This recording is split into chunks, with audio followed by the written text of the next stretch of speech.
Congratulations on reaching this final lesson in the second phase of your training. I hope that you are finding this training useful and are beginning to see the light at the end of the tunnel as we prepare to launch your business live. A marketing plan is strategic. Just as you plan for other aspects of your business, such as inventory, production, and billing, thinking ahead of your marketing efforts is key to staying competitive. By plotting your marketing strategies ahead of time, your business will run more smoothly and your efforts will pay off more quickly. Marketing plans have changed a lot over the years, and specifically over the last 2 years with the implementation of social media. Less and less consumers are turning to printed advertising. Consumers are tired of the used car salesman speeches and are keenly looking to connect with people that they know, like, and trust. So if you want to stand out in your industry, stay away from the hardcore sales with lots of false promises and become the person and the business that the consumer can now know, like, and trust. Your marketing plan is a map to guide you toward your goals, one that will get you there on time and with minimum stress. A plan will help you coordinate your efforts and be proactive. With it, you are more likely to be realistic about your time and energy.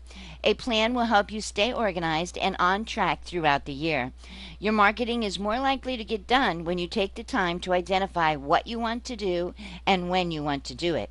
In the past, a marketing plan has been very similar to a business plan, and as made clearly obvious in today's economical situation, they were not effective. I have a unique take on marketing. There are no rules to marketing, only guidelines. A successful marketing plan should be very similar to a strategic action plan. An action plan is going to outline exactly what steps you're going to take to promote your product or service. It should answer the 5 W's. What exactly am I marketing? Who am I marketing to? When am I going to do my marketing? Where am I going to do my marketing? And why did I choose that marketing venue? An action plan is not to be confused with a to-do list, but rather specific actions designed to promote you, your business, and your products. A good plan runs on a 45-day cycle for a 90-day period, and except for perhaps minor adjustments, can be repeated over and over again with increased success with each cycle. In the next phase of your training, we will be introducing you to a multitude of marketing strategies that are most commonly used for virtual businesses. It is very easy to become overwhelmed with all there is to do to get your business out in front of the target market that you have chosen, and even more so ahead of your competition. So it is important that you draft your action plan as you go along so tasks are not overlooked or forgotten. It is also impossible to think that you will be able to do them all in one day, no matter how good you are at multitasking. So before you start phase 3 of your training, take a moment to get a new notebook that you will use just for marketing notes that will help you create your action plan as you go along. There are a number of formats for drafting a plan. For those of you familiar with Excel, you could draft your plan using a spreadsheet as simple as this one.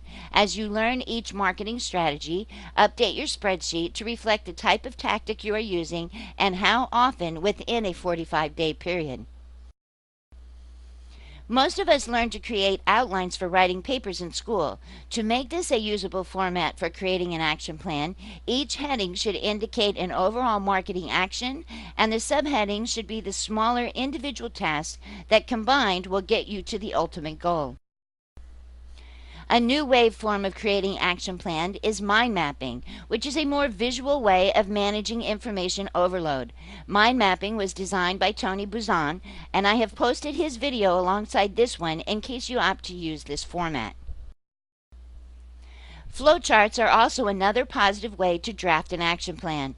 Flowcharts are easy to understand diagrams showing how steps in a process fit together. This makes them useful tools for outlining how processes work and for clearly documenting what steps need to be accomplished for each task. Regardless of which method you prefer, the most important thing is that you identify each of the sub-steps that it takes to complete the task. Once you have done them a time or two, they will become second nature and take up less and less of your valuable time. So, in closing, as you prepare for the next phase of your training, decide which of these platforms are the right decision for you and prepare yourself to create the strongest marketing plan ever for your individual business. We will finish the analytical portion of the marketing plans in the next phase, and I'll look forward to seeing you